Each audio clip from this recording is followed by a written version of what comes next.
Happy Wednesday and welcome back to the midweek update. Fitz, it's good to be back together. We've been off for a few weeks, going different directions.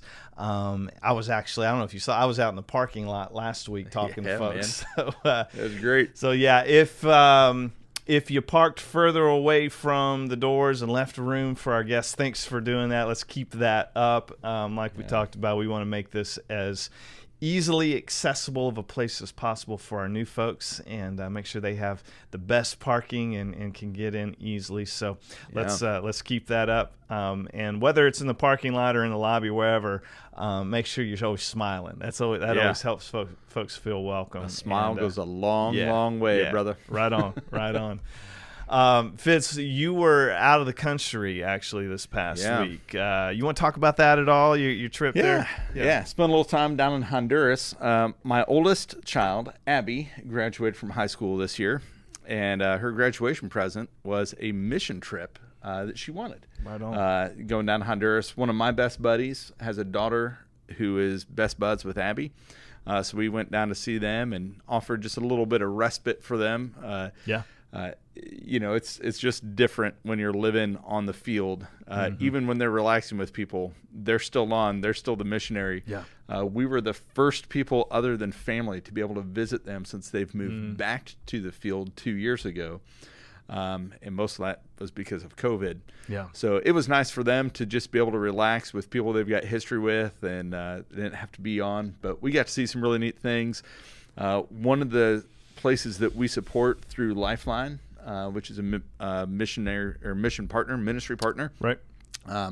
We have a girls' home in Amoa in Honduras, which is just down the road, about 10 minutes from the school where my friend and his family work and teach. Where those girls in Amoa go to school is with my buddy's school. It's at that school. So building the connection there, seeing Carlos, who's the Lifeline guy there on the ground, who some of you know because you've been down there, you've met him, church, you've seen him before if you've been around for a while. To introduce Paul and Carlos to each other was just a highlight of my trip. But also got to do a little bit of jungle hike to explore some other ministry opportunities for him. Wearing jeans and hiking through waist-deep water back and forth, going up a jungle trail. It was exciting, man. There's just so much that happens on a mission trip. But it was beautiful to see God at work.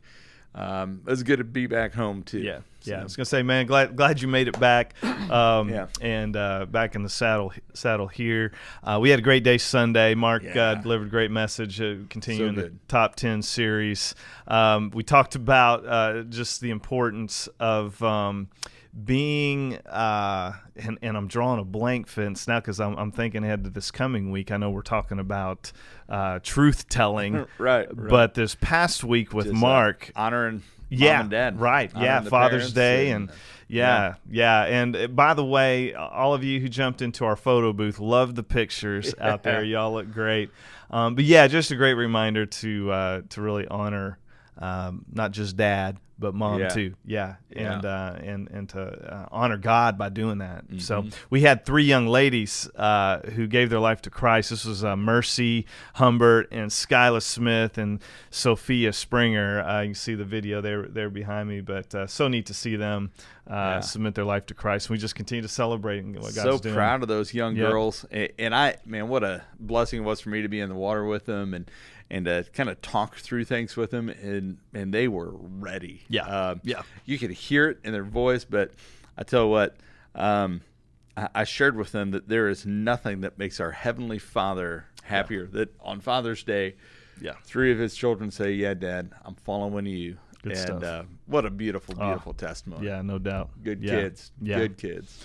Yeah, so we will continue this week in the series, Top 10, and like I said, we're going to dive into the commandment of not lying, or better put, telling the truth, right? Being honest, and we're going to have a great message on that. Looking forward to another great service. We are just about 10 days out now from Summerfest. We've started talking more and more about that. This is a new event for us here at OCC, right here not in the middle of summer, because it actually just turned summer. It feels like it's been summer for a while now, the heat and everything. But over the 4th of July weekend on Friday, July 2nd, we're going to have just a great time out here on our property with a lot of fun, a lot of food, and some fireworks. We were just talking about the fireworks here before we came online.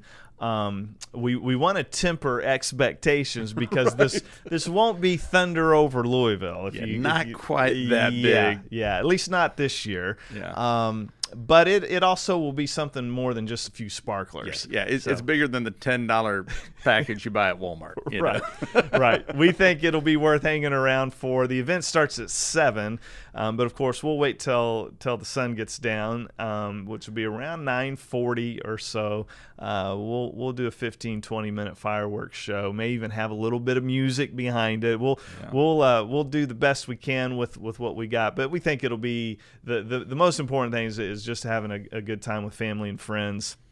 And, using this, like all of our other events, to begin a conversation with somebody about Jesus, to get them onto our campus. It exposes them to our facility and hopefully makes it maybe just a little bit easier for them than to turn around, maybe come on a Sunday. And so invite, bring people with you to this, spread the word, share it on social media. Thanks for everybody who grabbed up all the yard signs. They were gone by the end of the morning. So it's good to know that they're out there in our community now, and folks will see that and hopefully come hang out with us. So. Thinking of it, it's kind of a version of the old church picnic. Oh, yeah. When you think about it. Yeah. And the bigger a church gets, and it's not bad for a church to get big. I mean, that means people are coming to Christ and the kingdom is growing. That's a good thing. Yeah. But there's some growing pains with that. Jen and I have friends who have 9 kids in their family. There's some growing pains. A family of 9 can't do the same things that a family of 5 can do. Can't do the same things a family of 3 can do. Yeah. But what a great way for us to come together, celebrate, reminisce. Some of you, old church picnics were the norm for you all the time. And so kind of reminisce about some of that. A couple things. Pray for the weather to stay good. Yeah. And pray for lots of visitors to come. Yeah. Invite visitors, bring them with you. But also don't assume that people who are here because they're regularly here. Some of you come to first service, and you don't necessarily get to see people who usually come to second service or vice versa. Right. So this is a way for our church to get to know each other, the church, a little bit better in the context of bringing some other people along with us. So, man, same thing we said earlier, smile on a Sunday when people are coming in from the parking lot, smile at that event, make it great. And jump in and serve, and man, I am looking forward to it. It's going to be a whole lot of fun. Yeah, and the good news is everything's free. All right. So you don't have to bring a bunch of money with you, or we'll have hamburgers, hot dogs, chips, drinks. We're gonna have ices for the kids and the adults, something for everybody. So all you gotta do is bring a lawn chair. I encourage you to do that. We'll have some tables and chairs. We'll have a tent covering that will help while the sun's still out, if you kind of need to be in the shade there a little bit. But otherwise, bring your lawn chairs, bring a blanket. We got plenty of room to spread out, and like I said, by around 9:40 or so, we'll end the evening with some fireworks. So looking forward to it, Fitz. Let's talk about serving for a little bit. This event, along with a whole lot of other things, particularly our weekly gatherings, provide opportunity for people to serve, which is one of our really kind of core values. We talk about how important it is to give in the context of our finances and generosity in that sense, but we also want to promote generosity in the sense of our time and talent. And every one of us, every one of you has something to offer. Usually I think one of the first barriers that keeps people from getting involved from a serving aspect is they maybe just think they don't have anything they can offer. I can't really do anything, or I'm not as talented, or on and on and on. And that's all a lie. Yeah. You are made in God's image. You have 2 hands and 2 feet that you can mobilize for God's purposes. So we want to help you use those. And so whether it's serving at an event like Summerfest, kind of one-off, just project opportunities, or getting involved on a regular basis, for instance, like with our kids ministry. Let's talk about our kids here for a minute. We are ramping our kids ministry back up over the summer, heading towards a really kind of a relaunch almost here this fall. And that requires a whole lot of folks who love Jesus and love kids and are willing to help teach kids, facilitate, take care of, change diapers, on and on and on. There's so many different ways that you can serve in that ministry. Well, and that's such a key point, that there's not just a one spot that you got to do all that. Yeah. There's so many different roles that we encourage you to investigate and explore. And, going with your point that everybody can do something. Some people are up front. I'm wired to be up front, and man, I can be a goofball, and sometimes I misspeak and people are going to laugh at me, and that's okay. My wife is wired up way more behind the scenes. If you ever see her up front with me, I'm in trouble because that's not her sweet spot. But she will serve in that capacity.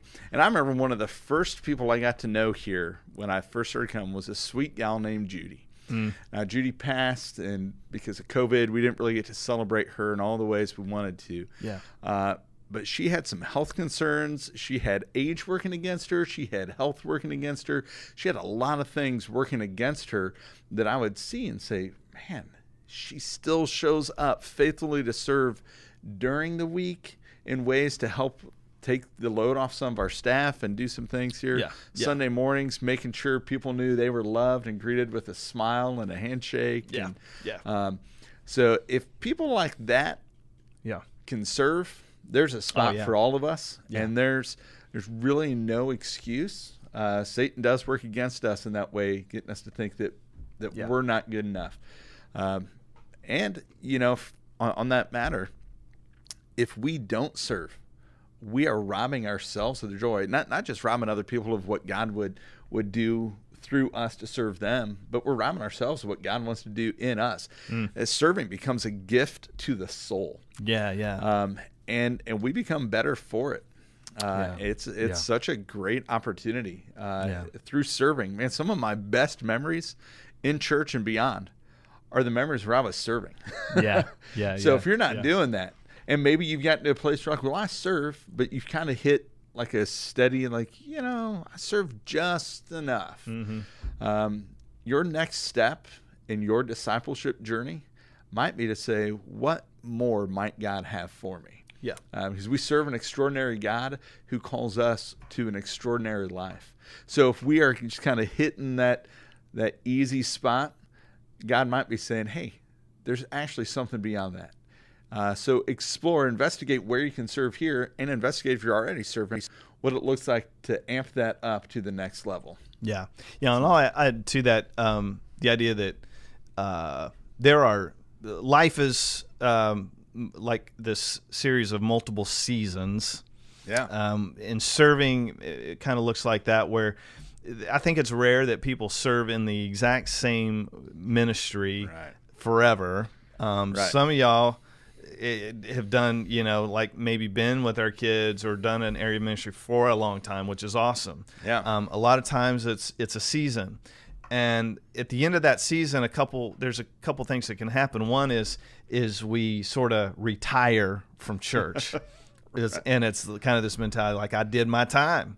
It's time for somebody else to step up. And while it is absolutely true that there has to be more people step up, it's not so that you don't have to. It's so that you can now move to a new season in another area. Such a good point. And so think more in that terms of what's next, and next not being retirement, next being something new. And that's part of vitality in life, especially as we get older. It's like if we don't find something new, we just start to sort of fade and ride off into the sunset, which sounds sometimes really appealing. especially if you're tired. And don't hear me saying that it's not appropriate, because it is and it's necessary to maybe take a moment, take a break, take a breath, refill. And then go, sure. And so if that's you, hear me on that from an encouragement to consider what's next. You may have done 10 years in kids ministry. I'd probably say, it's probably time to try something different. Right. And there's only so many stinky diapers if you've been in that role. Yeah, no doubt about it. Yeah. But we did want to emphasize our kids area, because again, that's an area that was depleted and impacted with COVID, like a lot of areas. And so we're rebuilding that team, and a lot of you are coming back, which is great, but there's room for a lot of new folks as well. They're having a luncheon in the middle of July 17th. Check it out on our website. And that's kind of what we're pointing people towards, is that's a rallying point for our kids ministry, and to get some people in the room and talk about what's next. They've got some really exciting things you're going to want to hear about. And so just if you're interested, show up for that, just to find out more information.